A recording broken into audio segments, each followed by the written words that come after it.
નમસ્કાર, આપ જોઈ રહ્યા છો નેશન પ્લસ ન્યૂઝ. હું છું આપની સાથે વિભિક્ષા પરમાર. સુરત શહેરમાં પડી રહેલા ધોધમાર વરસાદે સુરતવાસીઓની મુશ્કેલીઓમાં ભારે વધારો કર્યો છે. શહેરના વરાછા અને ઉધના સહિતના વિસ્તારોમાં ઠેર ઠેર જળબંબાકારની સ્થિતિ સર્જાઈ છે. સુરતમાં વરસેલા તોફાની વરસાદને કારણે શહેરના મુખ્ય માર્ગો પાણીમાં ગરકાવ થઈ ગયા છે. ખાસ કરીને ઉધના રેલવે યાર્ડ અને લિંબાયતને જોડતા ગરનાળામાં 2.5 ફૂટ જેટલા પાણી ભરાઈ જતા વાહન ચાલકોની સુરક્ષા ખાતર ગરનાળું બંધ કરી દેવામાં આવ્યું છે. રોડ રસ્તા પર પાણી ભરાતા વાહન વ્યવહાર ખોરવાયો છે અને લોકોને ભારે હાલાકીનો સામનો કરવો પડી રહ્યો છે.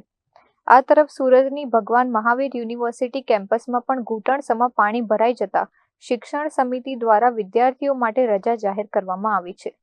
કેમ્પસમાંથી પાણી ઓસરતા હજુ 2 દિવસ જેટલો સમય લાગવાની શક્યતા સેવાઈ રહી છે. સામાન્ય વરસાદમાં પણ કેમ્પસમાં જળબંબાકાર થતા વિદ્યાર્થીઓમાં પણ ભારે આક્રોશ જોવા મળી રહ્યો છે.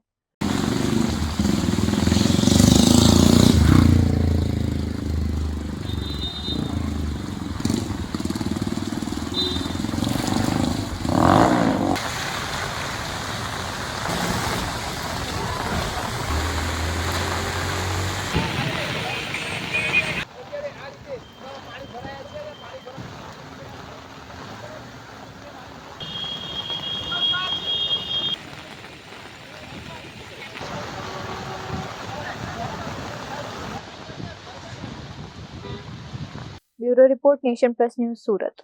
સમાચારોના સતત અપડેટ મેળવવા માટે અમારી નેશન પ્લસ ન્યૂઝની યુટ્યુબ ચેનલને સબસ્ક્રાઇબ કરો, બેલ આઇકન દબાવો અને જોડાયેલા રહો ફેસબુક, ઇન્સ્ટાગ્રામ અને ટ્વિટર પર.